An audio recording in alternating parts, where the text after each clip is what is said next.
तो आज हम स्टार्ट कर रहे हैं आपका डेटाबेस में MySQL लैंग्वेज है। MySQL लैंग्वेज में सबसे पहले आपका डेटा से बात करते हैं। डेटा से क्या रिलेट करते हैं? डेटा आपका इंफॉर्मेशन से मतलब है डेटा आप जो भी रॉ फैक्ट, यानी कि अगर आप एक आईडी में सबसे पहले साइन अप करते हैं या लॉगिन करते हैं तो उसके लिए आपको डेटा रिक्वायर्ड होता है, ठीक है। उस डेटा को अगर आप फ्रीक्वेंटली कलेक्ट कर लेते हैं, यानी कि आप एक अरेंज मैनर में करते हैं, दैट्स इंफॉर्मेशन। डेटा आपका रॉ फैक्ट्स में आ गया।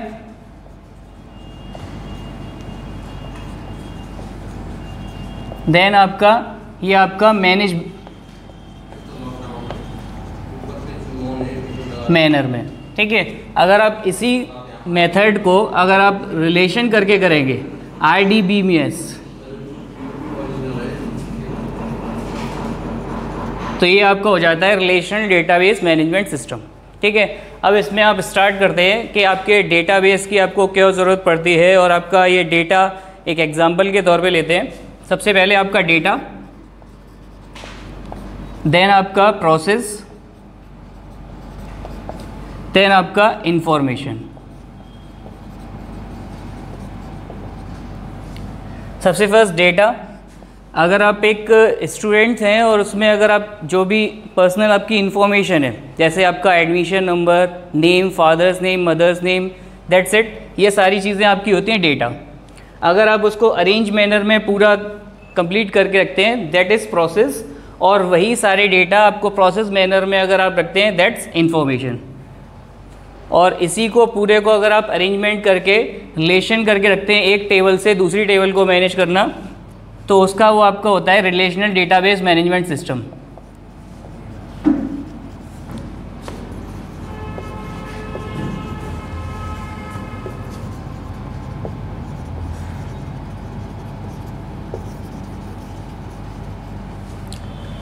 तो ये आपका रिलेशनल डेटाबेस मैनेजमेंट सिस्टम में, फॉर एग्जांपल जैसे अभी आपने एक डेटा लिया, उसमें डेटा में आपने एक पर्सनली एक बच्चे का जो भी डिटेल थी, एकेडमिक डिटेल रखी, उसके अलावा अगर आप उसकी एक मार्क्स की डिटेल रखना चाहें या और अदर डिटेल उसमें ऐड करेंगे और उन टेबल को आपस में जब ज्वाइन कराते हैं, दैट्स रिलेशनल डेटाबेस। यानी कि अगर आपको फॉर एग्जांपल एक एडमिशन नंबर है मेरे पास 101 और नेम है उसका सुमित, और उसकी मैंने इन्फॉर्मेशन ली, उसका father's name, mother's name etcetera. Then after अगर मुझे एक और उसमें सीरीज़ चाहिए, ये तो आपकी उसकी पर्सनल इन्फॉर्मेशन होगी, उसके अलावा उसके मुझे मार्क्स की डिटेल चाहिए, जैसे हिंदी में कितने मार्क्स हैं, इंग्लिश में कितने हैं, मैथ्स में कितने हैं, तो वो आपके यहाँ पे मार्क्स को आपके एडमिशन नंबर से रिलेट करना, that's relational database management system. यहाँ पे आपका इसमें सबसे मेन जो होगा, यहाँ पे भी आपका एडमिशन नंबर होना चाहिए, तभी आप पर्सनल डेटा को उसके एकेडमिक डेटा यानी कि आपके उसके मार्क्स से या और भी को जो भी आप टेबल रिलेट करेंगे, आप उन टेबल से उसको रिलेट कर सकते हैं, ठीक है। That is relational database management system. एक बार फिर से, ये आपका डेटा रॉ फैक्ट्स में आता है। जो भी आप जो छोटे छोटे टॉपिक लेते हैं वो आपके रॉ फैक्ट्स डेटा, उसको अगर आप प्रोसेस करके फ्रीक्वेंट मैनर में अगर कन्वर्ट करते हैं, दैट्स इंफॉर्मेशन, ठीक है। और उन सबको अगर आप अरेंज मैनर में एक टेबल को दूसरे टेबल से मर्ज करते हुए लेते हैं, that is relational database management system, ठीक है। उसके बाद अब आपके आगे देखते हैं आपको डेटाबेस की ज़रूरत क्यों होती है। डेटाबेस की ज़रूरत, उसके लिए आप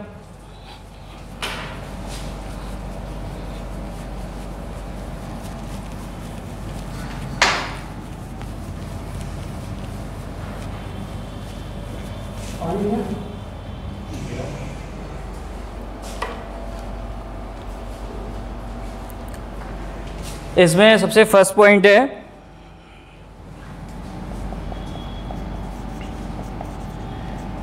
डाटा रिडंडेंसी। मतलब अगर आप कंप्यूटर पे एक्सेस पे नहीं काम कर रहे हैं, MySQL सॉफ्टवेयर यूज़ नहीं कर रहे हैं, तो अगर आप डेटा लेते हैं तो उसमें आपका डाटा डबल बार आपका एडिट हो जाता है। अगर आप रफली पेपर्स पे या अपनी फाइल में या उनको मेंटेन कर रहे हैं, तो एक अगर आप नेम है या एक डेटा है उसको आप एक बार नहीं कईयों बार उसको रीड कर लेते हैं या उसको एडिट कर लेते हैं, तो इससे क्या होता है, उससे डेटा एक ही डेटा कईयों बार भर जाता है और उससे आपका जो स्टोरेज है वो बहुत जल्दी प्रॉब्लम में आ जाता है। सेकेंड है आपका डेटा इनकंसिस्टेंसी।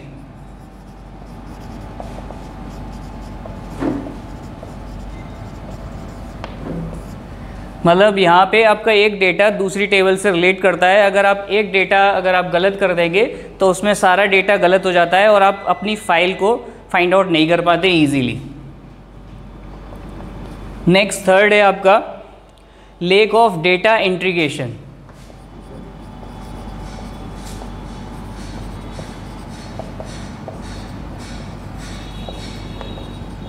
दैट्स मीन अगर आप डेटा यहाँ पे अगर मैनर में नहीं रखेंगे, अगर आप डाटा डबल एंट्री करेंगे, उसके अलावा आपका डाटा इनकंसिस्टेंसी होगा, तो उसके बाद लैक ऑफ डाटा आपको आसानी से कोई भी डेटा मिलना आसानी नहीं होगा। यानी कि अगर आपको उसको एक पर्सनल अगर कोई बच्चे का डेटा चाहिए तो उसके लिए उसको आप सारी फाइलें देखेंगे, उसको पर्सनली ढूंढना पड़ेगा, एक एक कर फाइलें ढूंढनी पड़ेंगी। और यहाँ आपका ये है कि अगर आप DBMS या MySQL में उसको यूज़ करते हैं तो आप इजीली उसको क्वेरी के थ्रू आप उसे आसानी से फाइंड आउट कर सकते हैं, आपको कोई प्रॉब्लम नहीं होगी। ठीक है, तो ये तीनों पॉइंट थे जिनकी वजह से हमको डेटाबेस की ज़रूरत पड़ती है। नेक्स्ट आगे आपका है डेटाबेस में अगला टॉपिक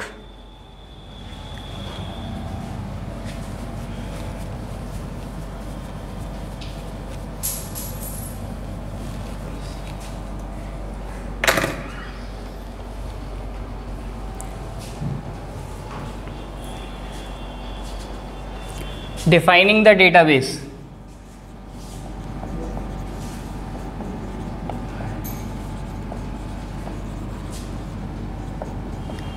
आपको डेटाबेस किसके तरीके से चाहिए होता है, वो आपको अपना मैनर डिफाइन करना होता है कि अगर आपको डेटाबेस अपने स्कूल से रिलेट चाहिए तो उसके लिए आपको अलग अपने हिसाब से टेबल बनानी है। अगर आपको अपने बिजनेस से रिलेट करना है तो उसके लिए आपको अपने अकॉर्डिंग जो भी टेबल है या डेटा है वो अपने अकॉर्डिंग आपको मैनेज करना होगा। ठीक है, यानी ये ज़रूरी नहीं है कि आप एक ही प्रॉपर मैनर है कि उसका उसी के तरीके से आपको यूज़ करना है, आप अपने तरीके से अलग अलग वे वाइज अपने अकॉर्डिंग अरेंजमेंट कर सकते हैं। ठीक है, नेक्स्ट है आपका population of database.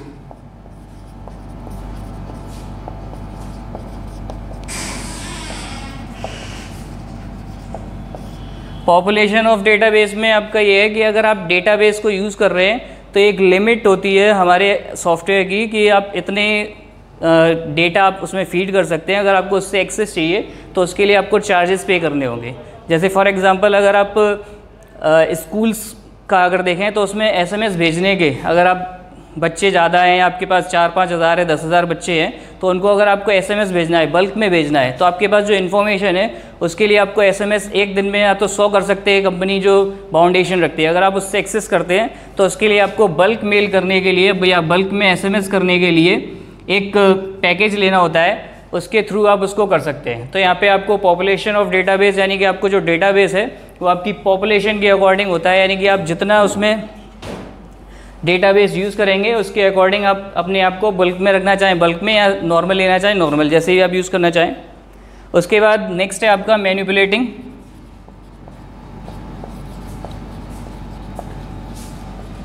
Manipulating of data, यानी कि आप उसको अपने अकॉर्डिंग मैनिपुलेट कर सकते हैं, जब चाहें तब उसे चेंज कर सकते हैं डेटाबेस में। अगर आप इन पेपर करते हैं या इन जर्नल अपने अकॉर्डिंग करते हैं या पेपर्स पर करते हैं तो उसमें आपको ये प्रॉब्लम रहती है कि आप उसे बार बार रजिस्टर्स में काटना पड़ेगा, फिर दोबारा मेंटेन करना पड़ेगा। यहाँ पे आपको इजी ये है कि आप आसानी से उसको इरेज कर लीजिए, डिलीट कर लीजिए, या आपको कोई भी रो या कॉलम हटाना है उसके बाद आप उसे चेंज करके दोबारा से कर सकते हैं एडिट। तो ये आपका मैनिपुलेटिंग कर सकते हैं यहाँ पे डेटा का। नेक्स्ट है आपका शेयरिंग ऑफ डाटा।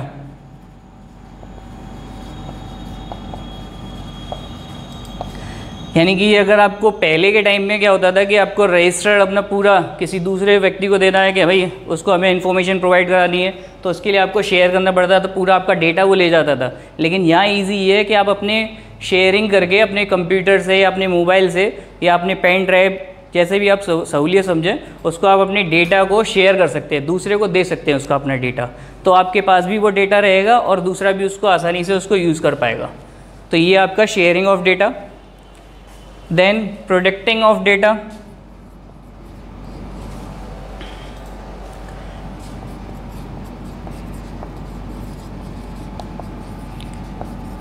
प्रोटेक्टिंग में ये आपका है कि अगर आपको अपने डेटा को सिक्योर करना है, फॉर एग्जांपल आप ये नहीं चाहते कि जो मैं मेन ओनर हूँ और मेरा डेटाबेस या मेरी जो इन्फॉर्मेशन है वो कोई और ना देख पाए कि इसमें क्या क्या डेटा है या कितने लोगों की इन्फॉर्मेशन है या पर्सनल फ़ोन नंबर्स वगैरह एट्सेट्रा, तो आप उसको प्रोटेक्ट कर सकते हैं बाई पासवर्ड।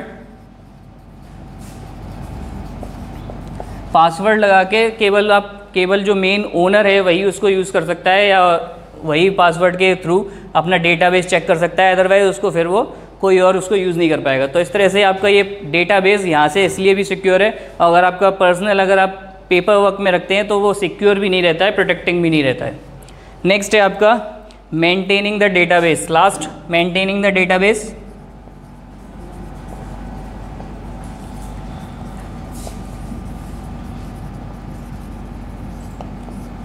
तो यहाँ आप उसको मेंटेन कर सकते हैं। आपने पूरा डेटा आप क्रिएट कर लिया, उसके बाद आपको फर्दर फाइल सेव करनी है, लास्ट ईयर की फाइल्स देखनी है, या आपको फ्यूचर प्लानिंग के अकॉर्डिंग उसको मेंटेन करना है, तो ये सारी चीज़ें भी आप यहाँ पे चेंज कर सकते हैं। तो ये आपके कुछ टॉपिक्स थे डेटाबेस के, जिसके थ्रू आप इजीली उसको और देख सकते हैं। पहला था आपका डिफाइनिंग, यानी आपको डिफ़ाइन करना पड़ेगा कि आप किस ऑर्गेनाइजेशन से रिलेट कर रहे हैं, आप स्कूल या बिज़नेस जो भी आपकी ऑर्गेनाइजेशन है उससे आप उसे रिलेट करके उसके अकॉर्डिंग अपने टेबल को मैनेज कर सकते हैं। नेक्स्ट आपका पॉपुलेशन, अगर आपकी डेटा ज़्यादा है तो आपको और चार्जेस पे करने होंगे, अदरवाइज़ आप नॉर्मली उसको यूज़ कर सकते हैं। मैनिपुलेटिंग में आप डेटा जो भी चेंज करना चाहें, गलत हो गया है या डेट ऑफ बर्थ गलत है, नेम गलत है, एड्रेस गलत है, तो आप मैनिपुलेट मतलब चेंज कर सकते हैं उसको आसानी से, और कोई भी आपकी डेटा जो पूरा ख़राब नहीं होगा, केवल उसी का चेंज होगा जो भी होना है। नेक्स्ट है आपका शेयरिंग। शेयरिंग में आप उस डेटा को आसानी से एक दूसरे को शेयर कर सकते हैं ईजिली, मोबाइल से, लैपटॉप से, फ़ोन से या आपके पेन ड्राइव से, किसी भी डिवाइस से आप उसे शेयर कर सकते हैं। नेक्स्ट है आपका प्रोटेक्टिंग या डाटा, यानी कि आप अपने डाटा को प्रोटेक्ट करना है, आपको अपने डेटा को सिक्योर करना है कि मेरे अलावा उसे कोई और नहीं देख पाए, तो आप यहाँ protecting of data by password use कर सकते हैं। और लास्ट है आपका मेंटेनिंग द डेटाबेस, आपको उस डेटाबेस को मेंटेन करना है जो आपने पूरा ओवरऑल साल भर का बनाया है, तो आप उसको मैनेज करने के लिए आप अलग से कोई पॉपुलेशन या टेबल क्रिएट कर सकते हैं। नेक्स्ट है आपके characteristics of database management system.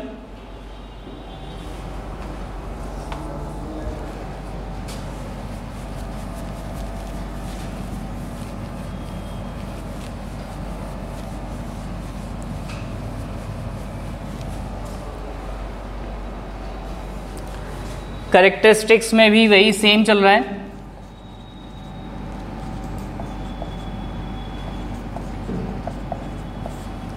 First है आपका सेल्फ डिस्क्राइबिंग नेचर।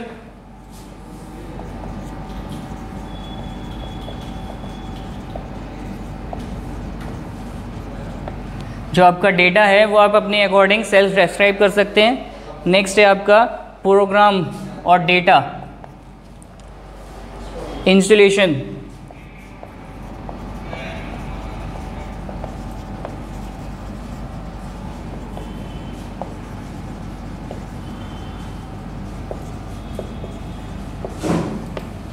प्रोग्राम और डेटा को आप बना सकते हैं, अपने अकॉर्डिंग अरेंजमेंट कर सकते हैं।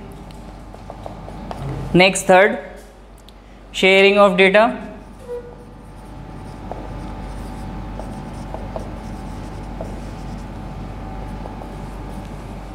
नेक्स्ट आपका फोर्थ नहीं है, तो ये आपके कैरेक्टरिस्टिक्स थे, यानी कि अगर आपको वही सेम जो अभी आपने स्टार्टिंग में देखे थे, यहाँ पे आप सेल्फ डिस्क्रिप्शन नेचर का है, डिस्क्राइबिंग नेचर, यानी आप अपने अकॉर्डिंग डिस्क्राइब कर सकते हैं।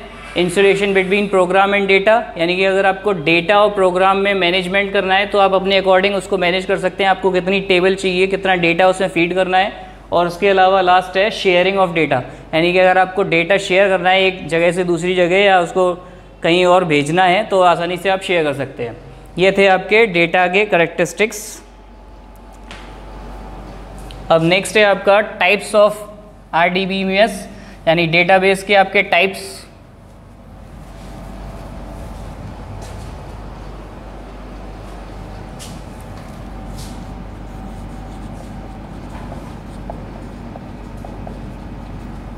Types of users of database.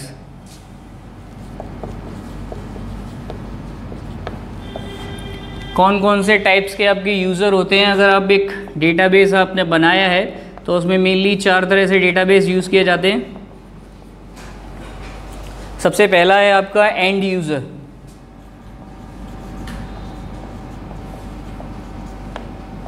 End user जो सबसे लास्ट में आपने जो भी डेटा बनाया है उसको सबसे लास्ट में जो यूज़ कर रहा है, यानी कि आपने डेटा फीड कर लिया, उसके बाद आपने डेटा दूसरे को शेयर कर दिया और लास्ट में आपको जो रिपोर्ट तैयार करनी है, और जो रिपोर्ट तैयार करने का काम करता है यानी जो डाटा एंट्री ऑपरेटर होता है, दैट्स एंड यूज़र्स। उसके अलावा डेटा एडमिनिस्ट्रेटर,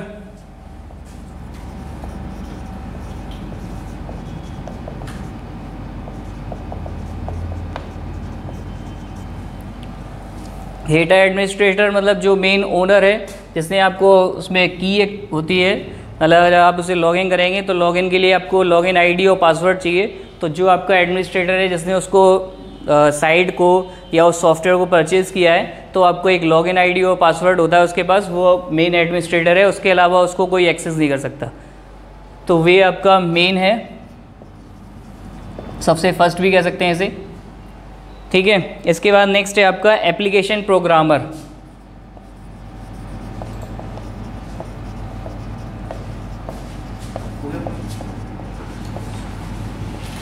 एप्लीकेशन प्रोग्रामर्स जो उस डेटाबेस को बनाने में हेल्प करते हैं, यानी कि अगर आपको एक स्कूल के लिए या एक ऑफिस के लिए आपको एक सॉफ्टवेयर की ज़रूरत है या आपको एक साइट की ज़रूरत है जिसमें आप अपने डेटा भर सकें, तो ये आपका एक जो प्रोग्रामर है वो उसको एक एप्लीकेशन बना के आपको देता है चार्जेस में, जिससे आप उसको एप्लीकेशन को यूज़ कर सकते हैं। देन आफ्टर आपका डाटा एडमिनिस्ट्रेटर उसको परचेज़ करता है और उसको फिर आईडी और पासवर्ड से लॉगिन कर सकता है। तो ये आपका डाटा प्रोग्रामर, वो एप्लीकेशन प्रोग्रामर।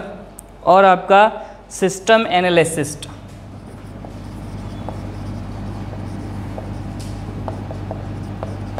ये 4 होते हैं सिस्टम एनालिसिस्ट, जो उसको एनालाइज करता है, यानी उसको डेटा को जो फीड करता है।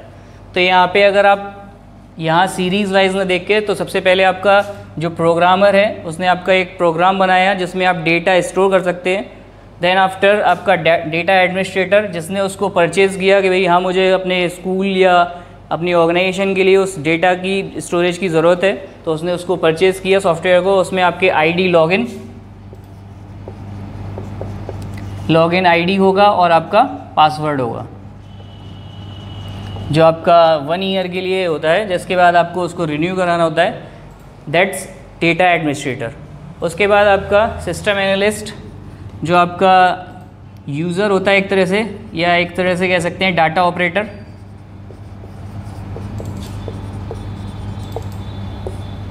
जो आप डेटा देते हैं उसको, उस डेटा को वो उसको फाइल से ले जाके कंप्यूटर में इनपुट कराता है कि भाई हाँ ये नाम है, ये फादर्स नेम है, एड्रेस है, ये सारी चीज़ें वो फीड करता है उसमें। देन आफ्टर आपका जो एंड यूज़र्स, जो आपको प्रोजेक्ट देता है या फाइल में उसे कन्वर्ट करके आपको आउटपुट देना होता है, यानी लास्ट जो है वो आपका एंड यूज़र। काउंटिंग वाइज अगर आप देखें, सबसे पहले एप्लीकेशन प्रोग्रामर, उसके बाद डाटा एडमिनिस्ट्रेटर, फिर सिस्टम एनालिसिस्ट और लास्ट है आपका एंड यूज़र्स, ठीक है। ये 4 आपके होते हैं types of users of DBMS, यानी अगर आप DBMS यूज़ कर रहे हैं तो आपको इन 4 टाइप के यूज़र्स देखने को मिलेंगे। नेक्स्ट आपके आगे एडवांटेज देखते हैं इनके, क्या क्या आपके इसके DBMS के एडवांटेज हैं।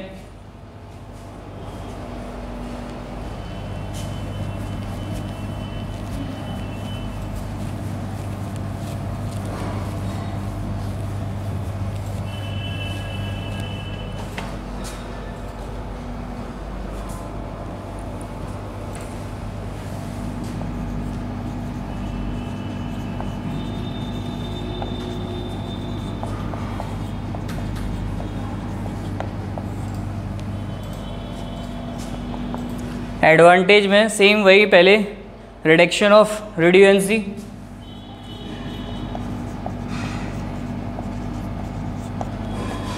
या डेटा रिड्यूएंसी,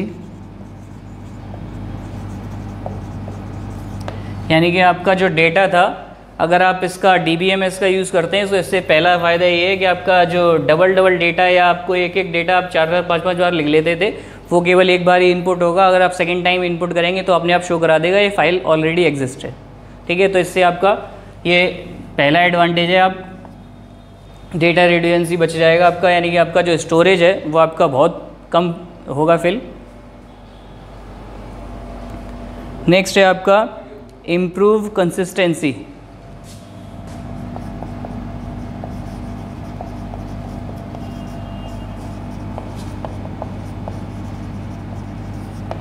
वही सेम, यानी कि आपका जो कंसिस्टेंसी है वो आपकी कम हो जाएगी। आपको जो पहले प्रॉब्लम फेस करनी पड़ती थी फाइलों को ढूंढने में कि हाँ अगर ये बच्चा है इसको मुझे ढूंढना है, या इसका कोई भी आपका एम्प्लॉय है उसकी डिटेल अगर आपको पता करनी है, तो आपको कंसिस्टेंसी नहीं होगी, आसानी से आप इम्प्रूव हो जाएंगे और आसानी से उसको डेटा को आपको उसको क्वेरी डालना है और क्वेरी में उसकी रिपोर्ट आ जाएगी कि कितने बच्चे हैं इनके 50 से अबव हैं, या कितने ए नाम के हैं या कितने जेड नाम के हैं, तो आप आसानी से एक क्वेरी डाल के उसको यूज़ कर सकते हैं। तो ये आपका दूसरा एडवांटेज है अगर आप डाटाबेस यूज़ करते हैं। नेक्स्ट है आपका थर्ड, इम्प्रूव्ड अवेलेबिलिटी।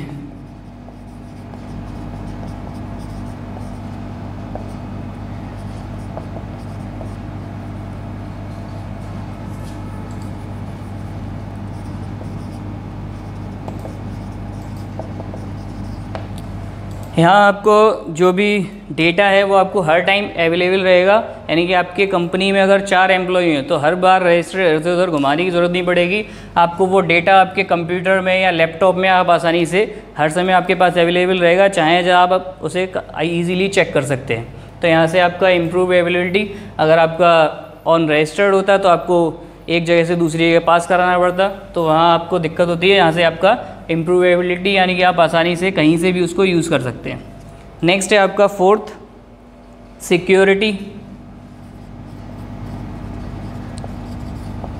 वही सेम, पासवर्ड प्रोटेक्टेड। अगर आप अपने डेटा को सिक्योर करना चाहते हैं तो पासवर्ड का यूज़ करिए, और पासवर्ड के थ्रू आप अपने डेटा को सिक्योर कर सकते हैं, ताकि आपके अकॉर्डिंग ही उस डेटा को यूज़ किया जाए। अगर आप चाहते हैं तो जिसको आप पासवर्ड देंगे या लॉगिन आईडी देंगे वही उसको यूज़ कर पाएगा, अदरवाइज़ और कोई भी आपके डेटा को नहीं देख सकता। नेक्स्ट है आपका यूज़र फ्रेंडली।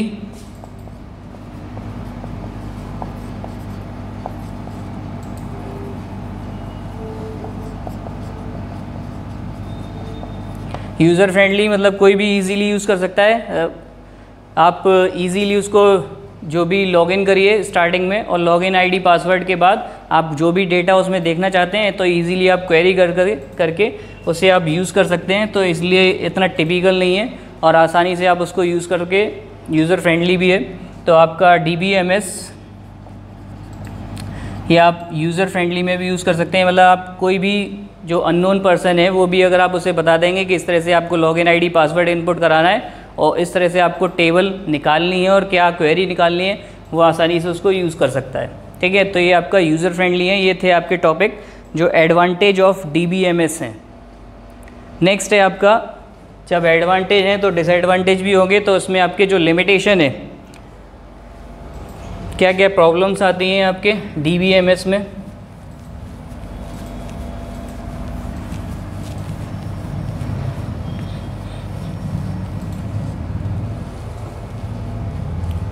लिमिटेशन या डिसएडवांटेज।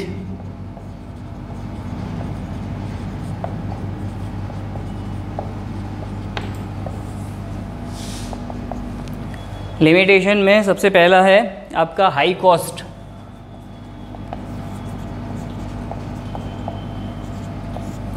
अगर आप DBMS का यूज़ करते हैं तो सबसे पहले तो उसका यही एक रीज़न है कि आपका जो पैसा खर्च होगा वो ज़्यादा होगा, क्योंकि अगर आप रजिस्टर में यूज़ करते हैं तो नॉर्मली आपको एक रजिस्टर परचेज़ करना है।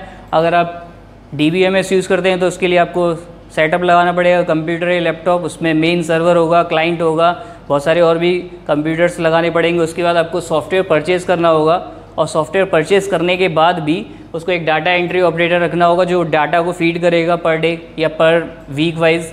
तो उसके लिए आपका यहाँ पे हाई कॉस्ट पड़ता है, यानी कि आपका खर्चा ज़्यादा होता है, तो इसलिए थोड़ा सा कम लोग यूज़ करते हैं। दूसरा आपका सिक्योरिटी एंड रिकवरी ओवरहेड।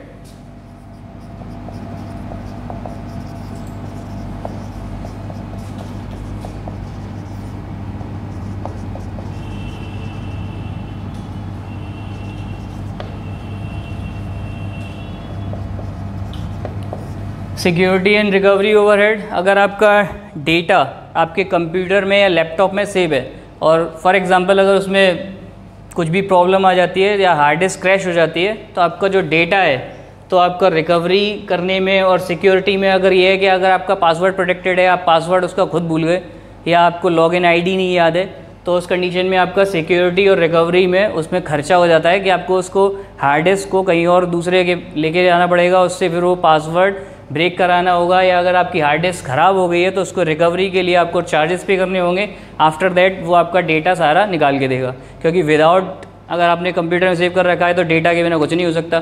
तो इसके लिए आपको सिक्योरिटी और रिकवरी ये दोनों चीज़ें ज़रूरी होती हैं। तो यहाँ ये खर्चे की बात हो जाती है कि सिक्योरिटी आपकी अगर सेफ़ रहता भी है, इसमें आपकी लॉगिन आईडी और पासवर्ड है, अगर आप लॉगिन आईडी या पासवर्ड में से कुछ भी भूल जाएंगे तो आपको सिक्योरिटी की दिक्कत हो जाएगी। उसमें सिक्योरिटी के लिए आपको उसको एडमिनिस्ट्रेशन के पास जाना पड़ेगा, वो आपका जो प्रोग्रामर है वही उसको दोबारा से चेंज करके दे सकता है, तो वहाँ उसको चार्ज देना पड़ेगा। और रिकवरी में ये है कि अगर आपकी हार्ड डिस्क में कोई प्रॉब्लम आ जाती है, क्योंकि डेटा स्टोरेज आपकी हार्ड डिस्क में ही होता है, और अगर हार्ड डिस्क में अगर कोई प्रॉब्लम आ गई तो वो रिकवरी करने के लिए वो भी आपके hard disk crash hard disk में से डेटा निकाल तो देगा, लेकिन वो अच्छे खासे चार्ज ले लेगा, तो वो भी आपके लिए थोड़ा प्रॉब्लम हो जाएगी। बस ये थोड़ा सा दो दिक्कतें हैं जिसकी वजह से आपका लिमिटेशन है इसकी DBMS की, कि एक तो आपका खर्चा ज़्यादा है हाई कॉस्ट, और दूसरा सिक्योरिटी एंड रिकवरी ओवरहेड जो आपके खर्चे हैं ये थोड़े से ज़्यादा हो जाते हैं। अब आपकी बात करते हैं सीधे DBMS के लिए आपके बहुत सारे सॉफ्टवेयर हैं। एक आता है आपका MS Access, एक आता है आपका MySQL, और एक आता है आपका SQL सर्वर, और एक और है आपका Oracle। ये सॉफ्टवेयर हैं जिनसे आप अपने डेटा को स्टोर कर सकते हैं, यानी कि अगर आपने डेटा रखा है तो आप अपने डेटा को एक्सेस करने के लिए या स्टोर करने के लिए अरेंज मैनर में आप एक्सेस यूज़ कर सकते हैं। एक्सेस क्या है, आपकी थोड़ी सी लिमिट उसकी कम है, तो वो आपका अप टू 2000 तक स्टोर कर सकता है डेटा, यानी कि अगर आपको 2000 स्टूडेंट या अपने एम्प्लॉयज़ की डिटेल वगैरह अगर आपको रखनी है तो उसके लिए MS Access बेटर है। और अगर आपको सर्वर में रखना है तो SQL सर्वर ये बहुत ज़्यादा ही वाइड हो गया कि इसमें आपको मेन सर्वर होगा, उस सर्वर से रिलेट करने वाले बहुत सारे PCs होंगे, क्लाइंट होंगे, तो उनसे आप अगर डेटा स्टोर करेंगे तो इसकी लिमिट सबसे ज़्यादा है सर्वर की। और उसके अलावा एक ये पर्टिकुलर सॉफ्टवेयर है MySQL, इसमें केवल एक पर्टिकुलर टाइम पीरियड है जिसमें आप कुछ टाइम के लिए उसमें वो डेटा स्टोर रहता है, ठीक है। और ये जो आपका Oracle है ये भी आपका लिमिटेशन डेटा स्टोर करता है, यानी कि सबसे मेन अगर सबसे कम डेटा अगर स्टोर करना है तो एक्सेस है आपके लिए, और अगर आपको सबसे वाइड रखना है तो आपका SQL सर्वर है, जिसमें आपको एक मेन सर्वर यानी एक मेन आप कंप्यूटर रख देते हैं, और उस मेन कंप्यूटर के बाद आपके पास बहुत सारे और कंप्यूटर होंगे अलग अलग ऑफिसेज में या अलग अलग ब्रांचेस में, जहाँ से वो डेटा स्टोर करते हैं। जैसे कोई भी अगर आप एक लोकेलिटी में आपने ब्रांच डाली है और दूसरी जगह अगर आपको उसको देखना है कि कहाँ क्या वर्क हो रहा है और कितने वो जो भी काम है वो प्रोडक्शन कैसे काम चल रहा है, तो वो सारी चीज़ें यहाँ सर्वर से रिलेट करते हैं। और ये जो MySQL और Oracle है ये दोनों एक मीडियम है, यानी कि आप एक पर्सनल सॉफ्टवेयर, इनमें डेटा बहुत कम टाइम के लिए रहता है, पर एक ये पर्सनली यूजेस के लिए यानी कि आपको एक लर्निंग वे में सिखाने के लिए ये दो सॉफ्टवेयर सबसे बेटर है।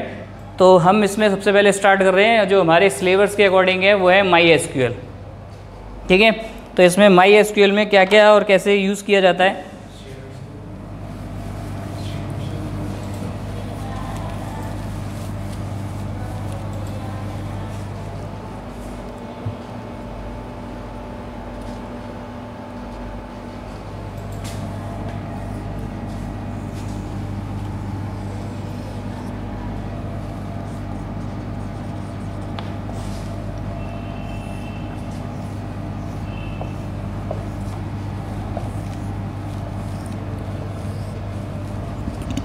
ये आपका इसमें मैनर जो आप अपना डेटा टेबल के टाइप में रिकॉर्ड करते हैं।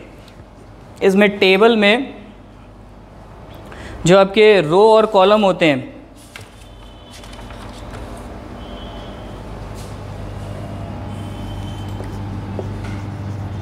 ये आपके होते हैं रोज़ और ये आपके होते हैं कॉलम्स। ठीक है, अगर आप इस टाइप में अगर आप देखें तो ये आपके एक कॉलम हो गया, एक एक कॉलम, और अगर इस साइड से देखें तो ये एक रोज़ टाइप में हो गए। तो ये एक लाइन पूरी, इसमें रोज़ में जो भी आपने डेटा भरा है वो आपका, और यहाँ आपके जो है वो मेन हेड आते हैं, हेड कह सकते हैं या फिर आपके जो फील्ड कह सकते हैं, जिनमें आप सबसे पहले जैसे admission number, name, father's name, address, email और आपका कॉन्टैक्ट नंबर या मोबाइल नंबर, ये सारी चीज़ें आप जितनी भी टेबल इसमें और ज्वाइन कराना चाहें वो आप ज्वाइन करा सकते हैं। ये एक सिंपली एक टेबल का एक स्ट्रक्चर है। ठीक है, तो ये सारी चीज़ें होती हैं एक टेबल में। अगर आप एक स्ट्रक्चर्ड मैनर में उसको यूज़ कर रहे हैं तो एसक्यूएल में आप टेबल में उसको पहले फील्ड का देना पड़ेगा कि कितने आपको फील्ड चाहिए, उसके लिए आपको टेबल का नेम देना पड़ेगा। देन आफ्टर आप उसमें डेटा देंगे कि आपको एडमिशन नंबर चाहिए, तो उसमें क्या डेटा फीड करेंगे, नंबर्स में लेंगे या आपके अल्फ़ाबेटिकल होंगे या आपके स्पेशल कैरेक्टर होंगे एटसेट्रा। तो इस टाइप से आपको यहाँ पे ये पूरी टेबल्स पूरी बनानी होंगी। देन आफ्टर आप उसको यूज़ कर सकते हैं। ठीक है, तो इसमें आपके क्या क्या चीज़ें होती हैं और क्या क्या उन्हें बोलते हैं। इन रोज़ को आप रिकॉर्ड्स और कह सकते हैं, क्योंकि ये एक पर्सनली अगर आप यहाँ पे कोई एडमिशन नंबर डाल दिया, यहाँ नेम फिल कर दिया या फादर्स नेम, एड्रेस, ईमेल और मोबाइल नंबर, तो ये पूरा एक जो एडमिशन नंबर है, एडमिशन नंबर 1 की पूरा रिकॉर्ड हो गया कि एडमिशन नंबर 1 का रिकॉर्ड ये पूरा मेरे पास है, दैट्स रिकॉर्ड। अगर आप इस साइड से देखें तो ये आपका एडमिशन नंबर की डिटेल अगर आप देखेंगे तो वो कॉलम्स में आ जाएगा, और इसको आप कॉलम्स को रिकॉर्ड के अलावा ट्रिपल भी बोल सकते हैं।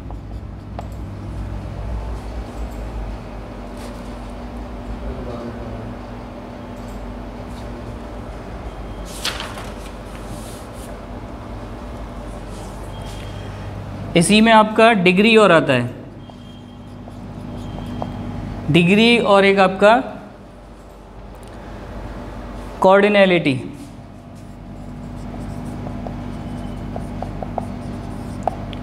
डिग्री जो है वो आपके नंबर ऑफ कॉलम्स बोलते हैं,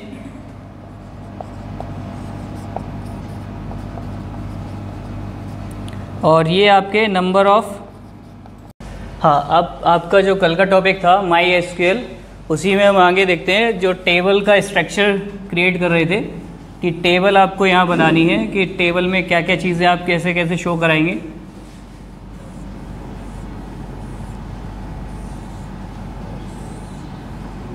यहाँ जो आपके ये टेबल में ये होते हैं आपके कॉलम्स, और ये लाइन आपकी रोज़ में काउंट की जाती है। तो इसमें आपके जो ऊपर ये यहाँ पे हेड बनाए जाते हैं, यहाँ पे आपका जैसे यहाँ फॉर एग्ज़ाम्पल यहाँ एडमिशन नंबर लेते हैं, नेम लेते हैं, father's name, mother's name, address, email ID etcetera. ये सारी चीज़ें आप जब इसमें इनपुट कराएंगे उसके बाद आप ये अपना टेबल को डिफ़ाइन कर सकते हैं। और इसके अलावा भी इसमें और भी चीज़ें होती हैं, रोज़ और कॉलम्स के अलावा भी इन कॉलम्स को एक फील्ड नाम भी दे सकते हैं, क्योंकि ये आपका एडमिशन नंबर एक फील्ड हो गया। और यहाँ इन रोज़ को आप एक रिकॉर्ड कह सकते हैं कि एक अगर आपको सिंगल पर्सन का रिकॉर्ड देखना है कि इसका एडमिशन नंबर इतना है, नेम ये है, तो उसका एक पर्सनल अगर आपको एक रिकॉर्ड देखना है तो एक रो और एक रिकॉर्ड एक ही आ जाएगा। और यहाँ अगर आपको एक सीरीज़ वाइज देखना है, कॉलम देखना है, तो उसमें आपको एक फील्ड टाइप्स किया जाएगा। ठीक है, तो एक कॉलम और रिकॉर्ड्स जो आपके हैं। उसके अलावा आपका डिग्री,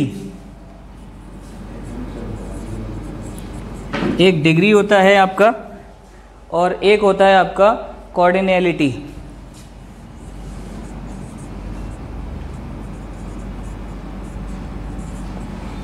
डिग्री और कॉर्डिनैलिटी क्या हैं आपके, डिग्री है आपका नंबर ऑफ कॉलम्स, और ये है आपके नंबर ऑफ रोज़। तो यहाँ आपका जो डिग्री से मतलब है, ये आपके नंबर ऑफ कॉलम्स हैं कि आपने कितने यहाँ पे आपने कॉलम्स बनाए हैं, तो वो आपके डिग्री कहलाएंगे। ऐसे मैंने 1 2 3 4 5 6 यहाँ पे अभी मैंने हेड लिए हैं, तो यहाँ पे अगर आप कहें तो डिग्री आपकी 6 डिग्रियाँ हो जाएंगी। ठीक है, अगर आपको कोऑर्डिनेटरी पूछा जाए कि इस पूरे क्वेश्चंस में आपकी कोऑर्डिनेटरी कितनी है, तो यहाँ आप रोज़ काउंट करके बता सकते हैं कि 1 2 3 आपकी ये कोऑर्डिनेटरी 3 है। तो ये आपके टॉपिक हैं जिसमें आपके रोज़, रिकॉर्ड और कॉलम और फील्ड, उसके अलावा डिग्री और कॉर्डिनैलिटी, ये सारी चीज़ें आती हैं। इसके बाद आपकी जो कीज़ हैं उनको मैं डिफ़ाइन करता हूँ कि कीज़ कौन कौन सी होती हैं और कैसे कैसे वो यूज़ होती हैं।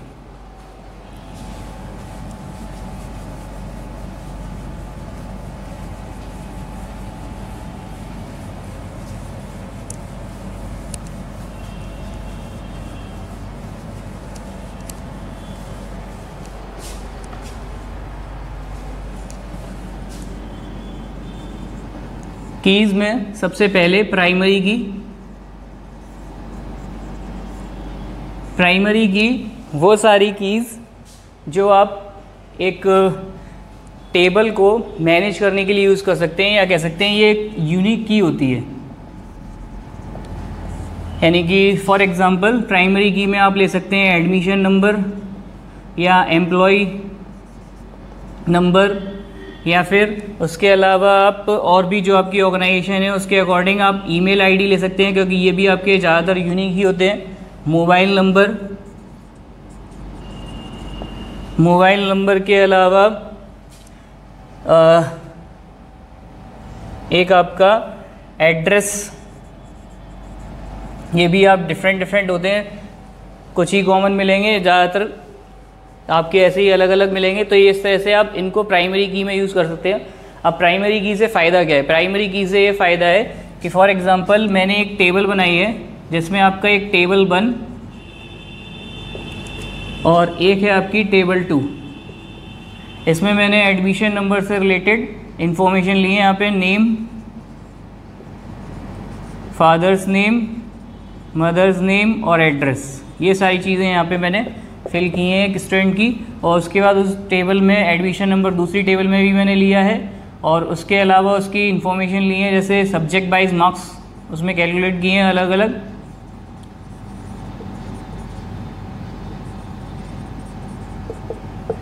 तो अब अगर मुझे यहाँ पे एक टेबल को रिलेट करना है या चेक करना है, तो मैं यहाँ से एडमिशन नंबर ही एक मेरी प्रायोरिटी है, जिससे मैं चेक कर पाऊँगा कि किस एडमिशन नंबर की क्या डिटेल है। ये क्योंकि सेम नेम सेम हो सकते हैं, फादर्स नेम भी 1 2 हो सकते हैं सेम, मदर्स नेम में भी प्रॉब्लम आ सकती है, एड्रेस में भी। तो यहाँ आप सबसे मेन कॉमन होता है कि आपके एडमिशन नंबर, अगर 2 नाम भी सेम होंगे तो उनके एडमिशन नंबर अलग अलग होंगे। या एम्प्लॉय की अगर हम बात करें तो सेम उसमें भी, एम्प्लॉय में भी यही होगा कि नाम सेम हो सकते हैं लेकिन एम्प्लॉय नंबर आगे पीछे होंगे या चेंज होंगे ही होंगे। ठीक है, तो ये आपकी होती है प्राइमरी की। प्राइमरी की के अलावा और की है आपकी ऑल्टरनेट की है,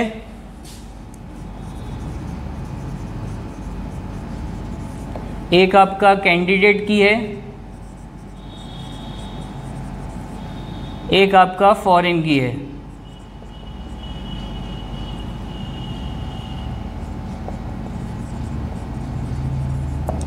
ठीक है, और उसके बाद आपका एक सुपर की है।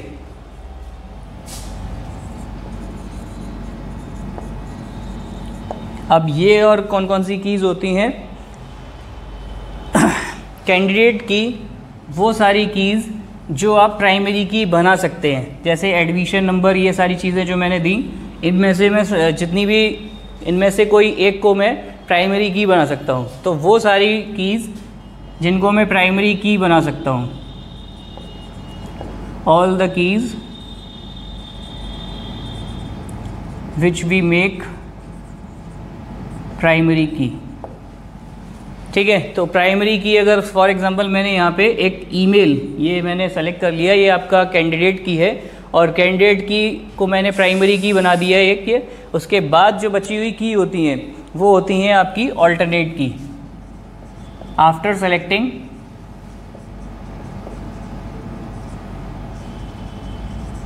कैंडिडेट की सेलेक्ट करने के बाद जो आपकी कीज़ बचेंगी वो आपकी कीज़ होती हैं ऑल्टरनेट की, ठीक है। अब आपकी तीसरी की आती है फॉरेन की। फॉरेन की क्या है कि आपको एक टेबल को दूसरी टेबल से मैनेज करने के लिए, या एक टेबल, 2 टेबल हो, 4 टेबल हो, जितनी भी टेबल आपने बनाई है उन टेबल को मैनेज करने के लिए आपको एक टेबल को दूसरे से रिलेशन करनी होती है। उस रिलेशन के लिए आपको फॉरेन की का यूज़ होता है। तो वो फॉरेन की जब आप उसमें टॉपिक में देखेंगे तो तब क्लियर होगा, मतलब जब आप उसमें कंप्यूटर पे, सिस्टम पे उसको यूज़ करेंगे तो मैं उसको यूज़ बताऊंगा फॉरेन की का, मतलब एक तरह से रिलेशन करने के लिए यूज़ किया जाता है। और super keys, all the keys are known as super key, यानी जितनी भी ये कीज़ होती हैं, प्राइमरी की, ऑल्टरनेट की, कैंडिडेट की, फॉरेन की, ये सारी कीज़ आपकी सुपर कीज़ के अंदर आती हैं, ठीक है। तो ये सारी कीज़ थी प्राइमरी की, ऑल्टरनेट की, कैंडिडेट की, फॉरेन की और सुपर की, ठीक है। एक बार फिर से देख लेते हैं। जो प्राइमरी की है वो आपकी यूनिक होती है, हर एक आईडी को अलग अलग प्राइमरी की चाहिए टेबल के अकॉर्डिंग, ठीक है। और कैंडिडेट की वो सारी कीज़ जो आप प्राइमरी की में यूज़ कर सकते हैं, तो वो आपकी कैंडिडेट की। लेकिन आपने एक प्राइमरी की यूज़ कर ली, उसके बाद जो बची हुई की हैं वो हो गई आपकी ऑल्टरनेट की, ठीक है। और उसके बाद आती है फॉरेन की, जो एक टेबल को दूसरी टेबल से रिलेट कराती है, दैट इज़ फॉरेन की। और उसके बाद आती है आपकी सुपर की, वो सारी कीज़ जितनी भी आपकी यहाँ यूज़ हो रही हैं वो सारी कीज़ आपकी फॉरेन कीज़ है, ठीक है। तो ये था आपका कीज़। इसके बाद नेक्स्ट टॉपिक देखते हैं।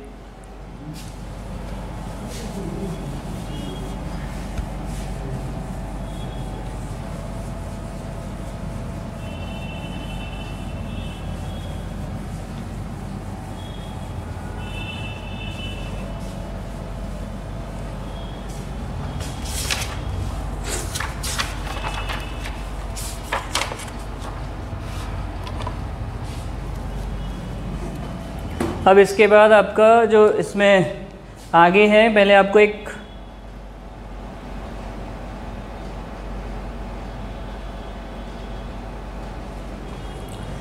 यहाँ पे सॉफ्टवेयर के लिए रिलेट बता रहा हूँ। जो आपका सॉफ्टवेयर है MySQL, उसको आप कैसे स्टार्ट करेंगे, कैसे आपका काम करेगा, वो सारी चीज़ें यहाँ पे हम डिस्कस करेंगे।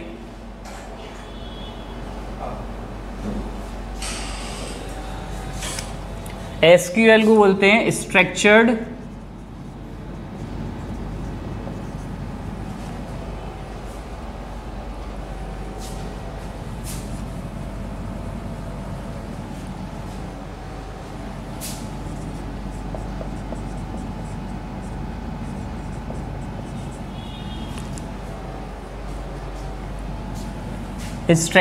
Query language.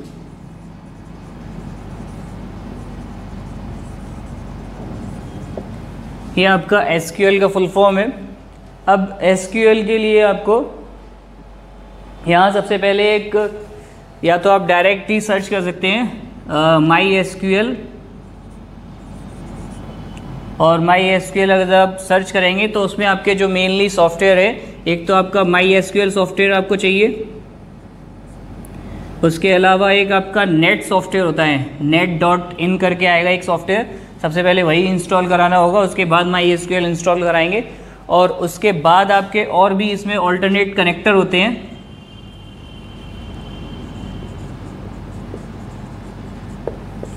वो आपको सेटअप के अकॉर्डिंग इंस्टॉल करने पड़ेंगे, जिसमें आपका 2008 का आपका बोल सकता है C++, या आपका 2007 का, 2015 का या 2018 का, जो भी उसमें सेटअप होंगे उस सेटअप के अकॉर्डिंग वो और जो भी मांगेगा वो आपको देने पड़ेंगे, सारे जितने भी और कनेक्टर्स हैं। और उसके बाद कनेक्टर्स के बाद आपको ये NetIn का एक सॉफ्टवेयर है वो डाउनलोड करना है, और ये आपका लास्ट MySQL।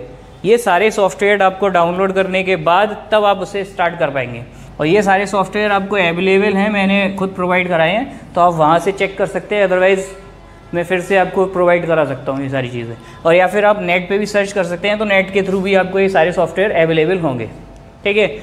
उसके बाद आपको यहाँ पे जो इसको इंस्टॉल करना है लास्ट में MySQL को, तो इसमें आपके बहुत सारे ऑप्शन आते हैं, फुल, सर्वर या आपके अदर है या कम्युनिटी है, तो वो सारी चीज़ों में आपको, अगर आप एक सिस्टम यूज़ कर रहे हैं तो आपको केवल फुल चाहिए, और अगर आपको सर्वर के अकॉर्डिंग चाहिए जिसमें आप एक कंप्यूटर चला रहे हैं उसके और लिंक करा रहे हैं, तो उसमें आपको सर्वर की ज़रूरत पड़ेगी। तो वो जो आप ऑप्शन यूज़ करेंगे उनमें से फुल या सर्वर में से, अगर आप नॉर्मली यूज़ कर रहे हैं सिंगल यूज़र तो आपको फुल इंस्टॉल करना है, और अगर आप सर्वर यूज़ करेंगे तो उसमें आप एक से ज़्यादा, यानी कि अगर आपको लैप टाइप से और भी पीसी में उसी को यूज़ करना है तो वहाँ आप सर्वर के थ्रू इसे यूज़ कर सकते हैं। ठीक है, देन आफ्टर आप सॉफ्टवेयर इंस्टॉल करने के बाद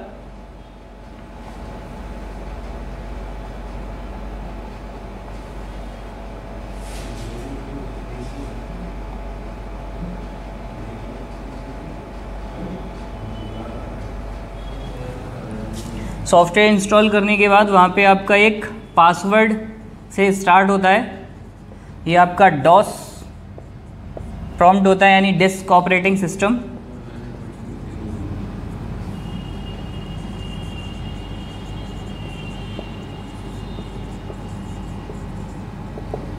डिस्क ऑपरेटिंग सिस्टम क्या, आपका एक ब्लैक स्क्रीन का पूरा एक आपका विंडो आ जाएगी। उस विंडो में आपको सबसे पहले पासवर्ड डालना है। पासवर्ड आप नॉर्मली 1 2 3 4 5 6 7 8 डिजिट का आपको डालना है।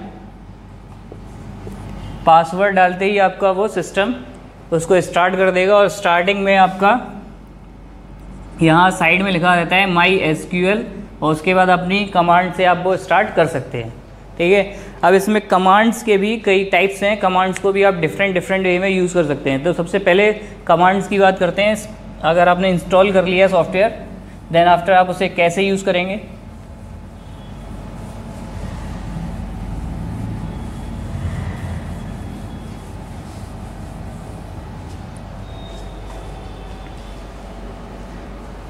इसमें आपके SQL में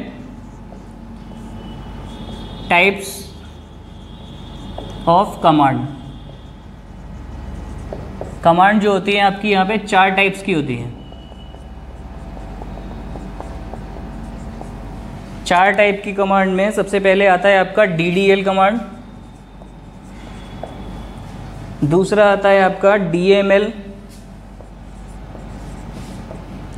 तीसरा TCL, और चौथा है आपका DCL। ये सारे 4 आपके कमांड आते हैं। अब पहली कमांड है आपका DDL। DDL है डाटा डेफिनेशन लैंग्वेज।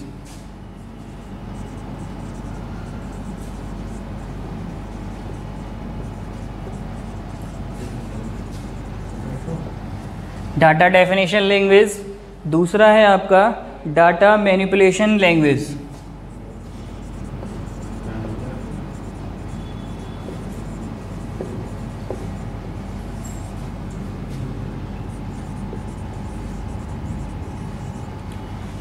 ठीक है, तीसरा है आपका TCL, ट्रांजैक्शन कंट्रोल।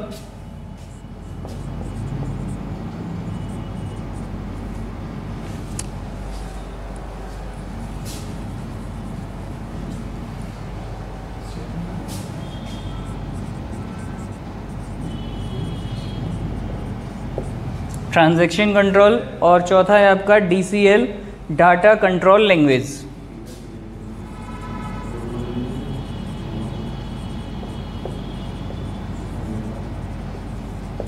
ये 4 आपके मेनली इसमें टाइप्स होते हैं। इन 4 टाइप्स के अकॉर्डिंग ही हमें इसमें कमांड यूज़ करनी है, और उन कमांड्स के थ्रू हम अपना SQL को स्टार्ट कर सकते हैं। अब इन चारों में क्या क्या चीज़ें होती हैं, क्या क्या हम कैसे यूज़ करते हैं।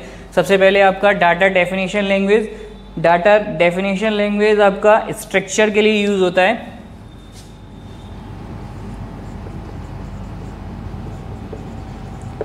जो आप टेबल का स्ट्रक्चर बनाएंगे, जैसे अगर आपको एक एम्प्लॉय की टेबल बनानी है तो, और अगर आपको कोई और टेबल बनानी है तो उसके अकॉर्डिंग जो भी आप उसके हेड लेंगे, यानी हेडिंग्स जो आपको अलग अलग डालनी है, फील्ड जो डालने हैं, तो वो आपके स्ट्रक्चर्स में आते हैं, यानी DDL कमांड में। और उसमें 2 कमांड आती हैं। सबसे पहली आती है आपकी क्रिएट डेटाबेस,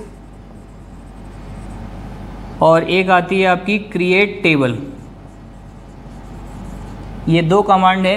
इन 2 कमांड से आप अपनी टेबल का, पहले तो आप डेटाबेस बनाएंगे और डेटाबेस में आपको जितनी टेबल बनानी है वो आप वहाँ से क्रिएट टेबल करके टेबल बना सकते हैं।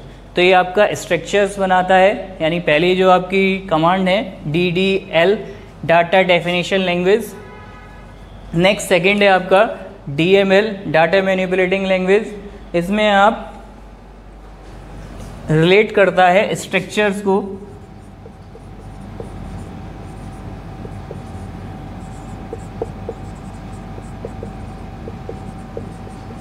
स्ट्रक्चर एंड डेटा, यानी यहाँ पे आपने जो टेबल बना ली है उस टेबल में अगर आपको कुछ इनपुट कराना है तो उस इनपुट के लिए अब आपको इसके कमांड्स हैं डाटा DML के।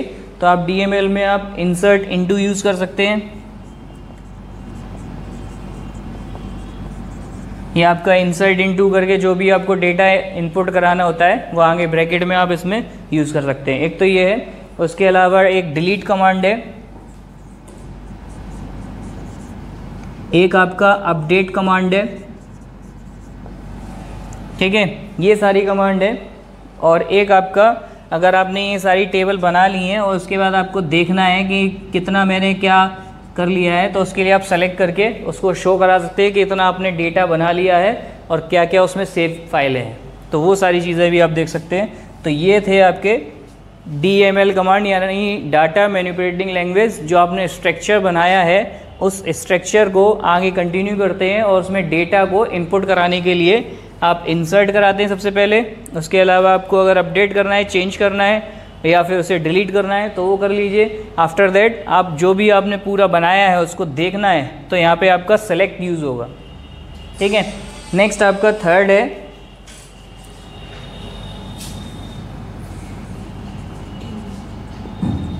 जिसमें आपका कमिट यूज़ होता है। एक आपका होता है रोल बैक,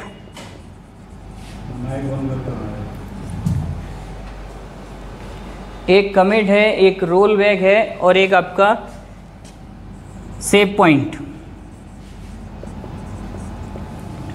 ये तीन होते हैं। अगर आपको यहाँ ट्रांजैक्शन कंट्रोल में जो आपने डेटा दिया है इसमें, तो उसमें अगर आपको वहाँ कोई कमिट करना है, कमिट से मतलब वहाँ पे आपको एक लिमिट सेट करनी है, उस लिमिट के बाद आप उसे चेंज करना चाहते हैं तो उसके बाद आप कमिट कर दीजिए। रोल बैक, अगर आपको जो आपने डेटा दिया है उसको वापस करना है तो वो आपका रोल बैक हो जाएगा। और एक होता है आपका सेव पॉइंट, यानी एक सेव पॉइंट तक आपको उसको डेटा को सेव रखना है, उसके बाद आपका डेटा चेंज हो सकता है, तो आप सेव पॉइंट का यूज़ कर सकते हैं। तो ये आपके तीसरे यानी TCL में आते हैं, ट्रांजैक्शन कंट्रोल में। नेक्स्ट आपका चौथा है आपका डाटा कंट्रोल लैंग्वेज। इसमें आता है आपका ग्रांट। ग्रांट में आप उसे परमिशन दे सकते हैं कि भाई ये आपको अगर चेंज करना है। और एक होता है आपका रिवॉक। ये हैं आपके चार टाइप्स ऑफ कमांड, यानी पहली है आपका डाटा डेफिनेशन लैंग्वेज जिसमें आप उसका स्ट्रक्चर बनाते हैं टेबल का, और टेबल के स्ट्रक्चर बनाने के लिए एक तो आपका क्रिएट डेटाबेस और दूसरा है आपका क्रिएट टेबल, यानी आप जब डेटाबेस बना लेंगे उसके अंदर एक ही टेबल नहीं बना सकते, आप कितनी भी टेबल को उसमें ज्वाइन करा सकते हैं। नेक्स्ट DML में जो था डाटा मैनिपुलेटिंग लैंग्वेज, ये आपका जो स्ट्रक्चर है उसमें आप स्ट्रक्चर से रिलेट करते हुए डेटा को इनपुट कराना है तो उसके लिए आप इंसर्ट कराइए। देन आफ्टर आपको अपडेट करना है या उसको डिलीट करना है, और वो सारी चीज़ें करने के बाद आप उसमें सेलेक्ट करके चेक कर सकते हैं कि कितना आपने जो बनाया है या जो डेटा इनपुट किया है वो सारा क्या व्यू में आ रहा है। तो वो सारा अगर आपको चेक करना है तो सेलेक्ट करके आप उसमें आगे कमांड यूज़ करके टेबल का नेम देके आप उसे यूज़ कर सकते हैं या देख सकते हैं कि क्या क्या आपने उसमें इनपुट किया हुआ है।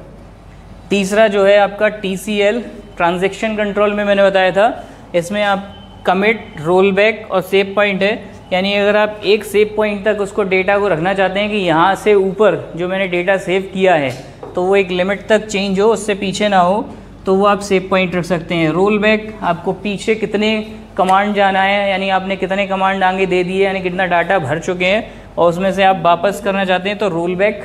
और यहाँ आप कमिट कर देंगे तो कमिट के होने के बाद आप रोल बैक और सेव पॉइंट ये दोनों चीज़ें हट जाती हैं, ठीक है।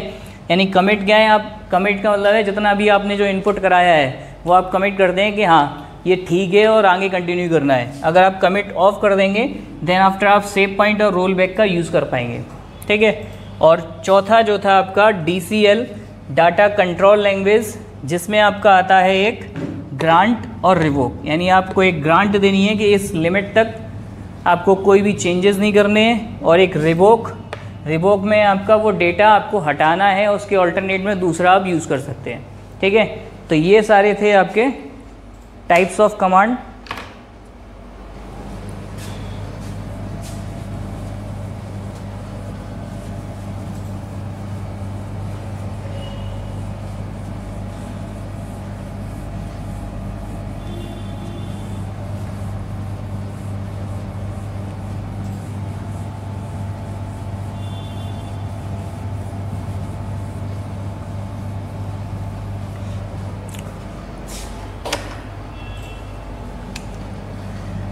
अब कमांड में आपका डेटा टाइप, यानी कि आप उसमें जो कमांड्स देंगे, उसमें जो डेटा इनपुट कराएंगे, तो उसमें आपको सबसे पहले ये पता होना चाहिए कि मैं क्या डेटा दे रहा हूँ, और वो डेटा इंटीजर है, फ्लोट है, कैरेक्टर है, क्या है, तो वो आपको सबसे पहले ये डिफ़ाइन कराने होंगे। उसी के बाद फिर आप डेटा टाइप यूज़ कर पाएंगे। तो इसमें डेटा टाइप में सबसे पहले जो आपका होता है वो है आपका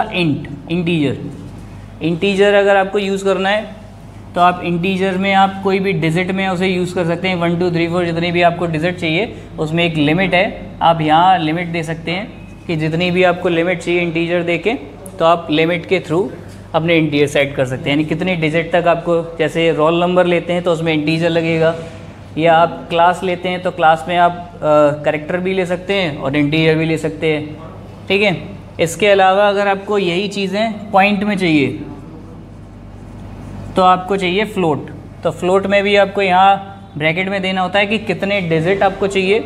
ठीक है, तो वहाँ पे आपका जैसे 2 3 4 पॉइंट समथिंग जितनी भी आपको पॉइंट की डेट चाहिए, तो यहाँ कॉमा लगा के आपको फ्लोट में शो कराना होता है कि आपको फ्लोट में कितना चाहिए, पॉइंट के कितने डिजिट तक आप लेना चाहते हैं, या पॉइंट से एबव स्टार्टिंग में आप कितने डेज तक लेना चाहते हैं। तो ये आपके इंटीजर्स और फ्लोट। और एक होता है आपका करेक्टर आपका मिनिमम तो आप 2 या 3 करेक्टर भी रख सकते हैं, एक भी रख सकते हैं, और मैक्सिमम आप यहाँ पे 50 करेक्टर तक इसका यूज़ होता है। ठीक है, तो करेक्टर में आप कोई भी नेम, फादर्स नेम या जो भी आपको लेना है तो वो आप इनपुट करा सकते हैं, 5 डिजिट का, 10 डिजिट का, जितना भी आपको स्पेस चाहिए। करेक्टर के बाद एक होता है आपका वर्चर, ये भी सेम है, इसमें भी 1 to 50 ले सकते हैं, इसमें भी आपका डेटा इनपुट करा सकते हैं। इन दोनों में फिर फ़र्क क्या है करेक्टर और वर्चर में? करेक्टर में ये आपका जो लिमिट है जितनी आपने इसमें फिक्स कर दी। फॉर एग्ज़ाम्पल मैंने एक करेक्टर सेट किया नेम में 20, और 20 करेक्टर उसने उसके जो सेव पॉइंट है उसने उसको 20 करेक्टर को सेव पॉइंट रख लिया, चाहे वो नाम 4 अक्षर का हो या 5 अक्षर का हो, वो आपकी स्टोरेज पूरी कवर करेगा। ठीक है, और अगर आप यही चीज़ वर्चर में लेते हैं तो वर्चर में आपको ये एडवांटेज मिलता है कि वो जितनी स्पेस उसकी कवर होगी उतनी वो स्पेस कवर करेगा, बाकी की स्पेस आपकी वो छोड़ देगा। तो इससे आपको एक एडवांटेज मिलेगा कि आपको स्पेस कवर अप करने का मौका मिल जाता है। तो इसलिए ज़्यादातर वर्चर ज़्यादा अच्छा है। और यहाँ करेक्टर में अगर आप यूज़ कर सकते हैं तो इसमें एक फिक्स्ड पॉइंट है जिसमें उसकी लिमिट सेट हो जाती है, उसके आगे वो आपको एक बाउंडेशन दे देता है कि इससे ज़्यादा आप कर नहीं सकते और इससे कम वो अवेलेबल भी नहीं कराएगा। तो जितने भी अगर आपके 20 करेक्टर अगर आपने लिए हैं तो 5 का भी होगा तो बाकी की स्पेस वो अपने आप ऑटोमेटिक कवर कर लेगा, फ्री नहीं छोड़ेगा, और यहाँ पे वो फ्री छोड़ देता है उस स्पेस को। ठीक है, उसके बाद अगला है आपका एक डेट में नॉर्मली अगर आपको जो भी डेट देनी होती है तो डेट में सबसे पहले आपका यहाँ पे ईयर से स्टार्ट होता है और स्लैश लगा के भी यूज़ कर सकते हैं या डैश लगा के भी यूज़ कर सकते हैं।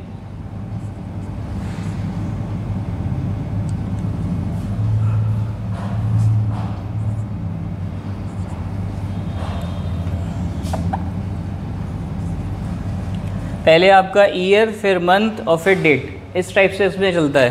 यानी ये नहीं पहले डेट फिर मंथ फिर ईयर, पहले आपका ईयर आएगा फिर मंथ आएगा फिर डेट आएगी। ठीक है, तो इस टाइप्स के आपके डेटा टाइप हैं। ये 5 इंटीजर, फ्लोट, कैरेक्टर, वर्चर और डेट। ठीक है, इन पांचों के थ्रू आप अपने डेटा को इनपुट करा सकते हैं। उसमें पहले डिफाइन करेंगे कि आपको देना क्या है, इंटीजर देना है या फ्लोट देना है या कैरेक्टर देना है या वर्चर देना है या डेट देनी है, तो उसके अकॉर्डिंग आप सेट कर लीजिए। आफ्टर दैट आप उसको डेटा को इनपुट करा सकते हैं।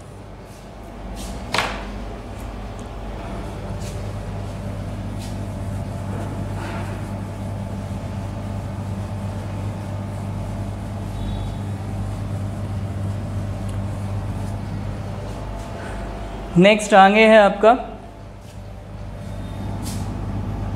एक एग्जांपल लेते हैं स्टार्टिंग में।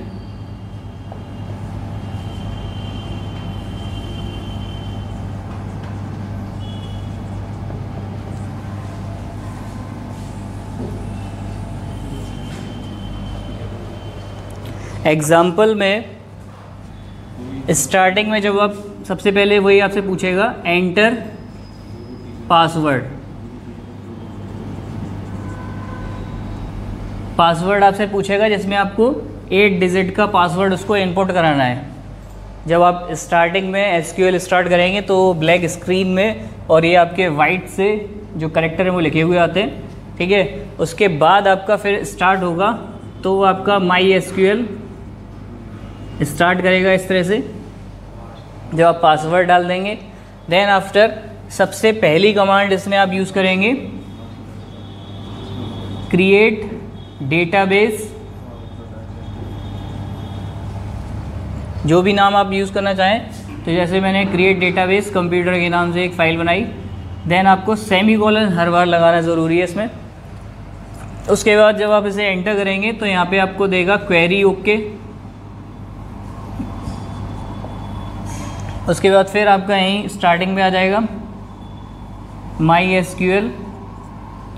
फिर आप इसी डेटाबेस को, जो आपने डेटाबेस बनाया है, उसको यूज़ करेंगे, यूज़ कंप्यूटर, फिर सेमीकोलन, देन आफ्टर फिर वही आपको ऑप्शन देगा क्वेरी ओके। यानी आप अगर जो कमांड देते हैं तो उसमें आपको हाल के हाल वो एंटर करने के बाद बता देता है कि आपने जो कमांड दी हैं वो ठीक है, तो उसको बोल देगा क्वेरी ओके, अदरवाइज़ वो एरर दे देता है। ठीक है, और उसके बाद सेम फिर वही आपको आगे दे देगा माई एसक्यूएल। यहाँ पे अब ये आपका डेटाबेस तैयार हो गया। अब इस डेटाबेस में आपको एक टेबल बनानी है, तो क्रिएट टेबल।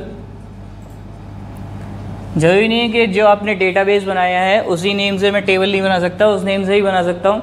लेकिन अगर मुझे एक से ज़्यादा टेबल बनानी है तो डिफरेंट नेम अलग अलग हो, ज़्यादा बेटर है। तो यहाँ पे मैंने आपको एक टेबल बनाई है, उसमें आपका स्टूडेंट डिटेल, ठीक है, और इसके बाद सेमीकोलन।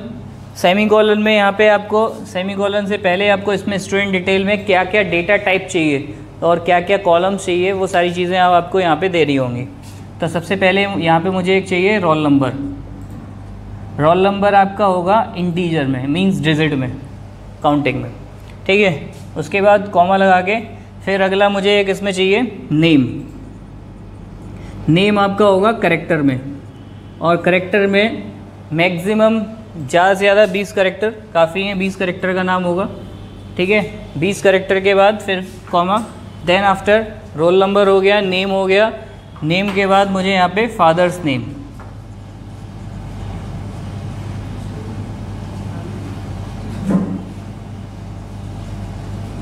फादर्स नेम में स्पेस के बिना ही उसे कवर अप करना है, तो ये आप फादर्स नेम में यूज़ कर सकते हैं। फादर्स नेम में भी आपका कैरेक्टर है, और कैरेक्टर में आप फादर्स नेम में भी 20 का कैरेक्टर ले सकते हैं फादर्स नेम में।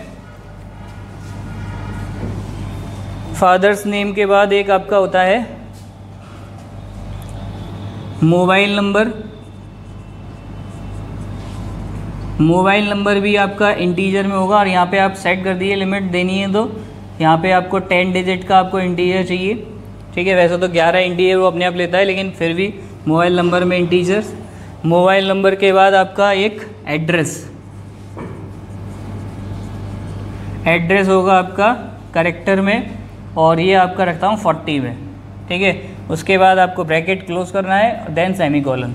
ठीक है। उसके बाद जब आप इस पर क्वेरी करेंगे तो वही फिर same query okay, then after आप उसे आप यूज़ कर सकते हैं।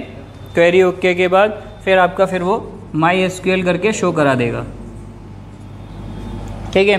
तो इस तरह से आपको जो मेनली स्टार्टिंग की कमांड है, ये जो कमांड आती थी वो आपकी पहली वाली कमांड थी DDL कमांड, यानी डाटा डेफिनेशन लैंग्वेज, जिसमें आप डेटाबेस को बनाना और उसको यूज़ करना, ठीक है।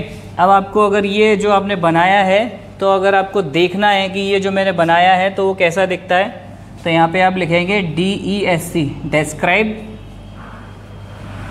ST डिटेल, ठीक है। फिर सेमीकोलन लगाएंगे, देन आफ्टर ये जो आपने पूरा बनाया है स्ट्रक्चर, वो एज ए टेबल वो आपको शो करा देगा कि आपने यहाँ पे एक तो क्या क्या चीज़ें ली हैं। सबसे पहले रोल नंबर लिया है, एक आपका नेम लिया है, फिर फादर्स नेम लिया है, उसके बाद आपका मोबाइल नंबर लिया है, उसके बाद आपका एड्रेस लिया है, और यहाँ पे आपके इंटीजर कैरेक्टर या जो जो चीज़ें आपने ली हैं वो आपकी शो कराएगा। और उसके अलावा इसमें जो आप ऑप्शन यूज़ कर सकते हैं, एज ए प्राइमरी की यूज़ कर सकते हैं, यूनिक यूज़ कर सकते हैं, वो जो ऑप्शन है वो मैं आपको बताता हूँ। तो ये सारी चीज़ें ये आपकी स्टार्टिंग के जो पहली जो आपकी कमांड थी उनके यूज़ थे, यानी उन कमांड्स के थ्रू आप इतना कर सकते हैं। देन आफ्टर आपको इसी में और भी चीज़ें यूज़ करनी है, ठीक है। तो वो क्या क्या हैं,